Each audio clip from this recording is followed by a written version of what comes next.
whaafelo ia tu I lau whaafonga angai ni fo I tai au ma lo le soifua mania alo mai o tala la Radio Samoa.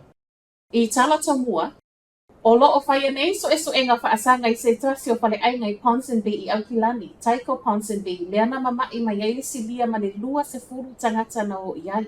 O le lua se furu ma le lua tangata na ripotia le whaalongo ina o aunga o mamai, ma ua whaia so enga le pule ngā nua Aukilani, whaapele food safety a New Zealand. Whai mai ele pule ngā nui reporti le Herald, ua pa uwai ma le tūlanga o le whale ainga ia pani le nei, I le mai ai o asia singa ele I mamau atu, mai le A I le D. O le tuua I le D, ele o mawhaiona whaamatala I nau ili mai le mafua anga, ona o tū la fono maasani o so enga whaapenei.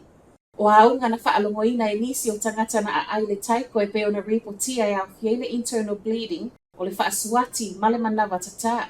Ma e yei nisi o leana whaanatina te le ambulance I le whale mai. Pei tai, to a tele wa toi moli mau I le fia le whale ainga o nei pei e le ma mafa ia I la tau, ma o loo te ena fo I le taiko a mea e iai sona se. O loo va ai le malo e whaatau e se atu le tusa ma le lua se lau o na whale o loo va ai e le kainga ora. Whaapeta I 2 miliona le tau o le whale e tasi. Saunoanga ne le minister o whale Chris Bishop I le aso ana nafi, ma o le fuafuanga fo I nei o le a whaatau e se le tusa, ma le iwa se lau whale tu wai I to tono le tausanga. O tupe o le a maua mai le whaatau e se atu o whale nei o le ato e investi e whauai nisi whale. Ma o le a whau I no fuanga e tautau ngō fie mai, ma se I fesoa soani ai I talo le tupe a le kainga ora. Sauno Bishop e matua I le whetau ia te ia, le umia le kainga ora o whale ta I 2 miliona I remuera I Aukilani ma I lona tali tonunga. E tatau na investi I no fuanga o lo o tele ai le manao. O lo o lango ina le community housing Aotearoa le toi ilo whale nei o le malo ma I lana moli mau, o le mea moni o lo o matua I mo o mia nisi whale wha au popo, ona ele o lava. Ua whaatalo sanga ina le malo mo sana fesoa soani, a o le whai ngō fie ona totongi whale o tangata tala penisione.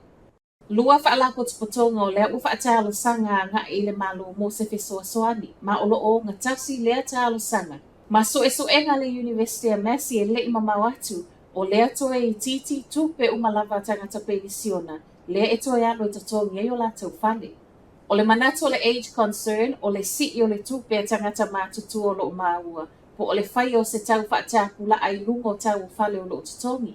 E whaapea fo ile manatu o wairoa o whai mai ai, wa mo o mia le whai ele malo o ni suinga. Tali le minista o tangata mātutua Casey Costello, e mo o mia ele malo lau tilo I tu umalava wa le mea moni wa iai New Zealand. O le ualu I lunga le whai numera o leo ngā tupulanga mātutua le nei, o lo o totongi whali rent. To a tolu tangata o lena ave leo mawhau wha malosi ma taawani, a o iai sauningo le maliwa na nafi I Aukilani saute. O le solo le nei o le maliu I lunga o le auwala I whaapea o lena sau mai mana rewa ngā e puki koe. O le mawai o reporti leo lo poloka e pasika le whewa I o taawale I le whetau la ingo awala I Great South Road ma Weymouth. Na ngā ioi ai no le ofisa ma ele ngata na sai mai ele to o tolu, a o lea fo ina whau wha malosi mai e ma taawale wha. Tu whaatasia tano tai au. O lo whaatani le whai o mōlianga, whaasanga ia I lātou a ave. Ma tala whaaiu, se fulu lua tau sanga o le teine titi kala I stete o leo lo tau sa I lia pea. O le taimi muli na vaai taila o le tau le se fulu tasi le pōle asonga fua. Ma e o mai le tau nei le I maua lava. O lo toe whaasala lau I lunga le social media I lona ainga, ma ua whaamaunia fo I leo o lea lava le I maua ma ua mo o mia ai. Le fesoa soani atua tangata lau tele. Whaiwa toi tala la Radio Samoa I nei fo I tai au, manuia le nei aso.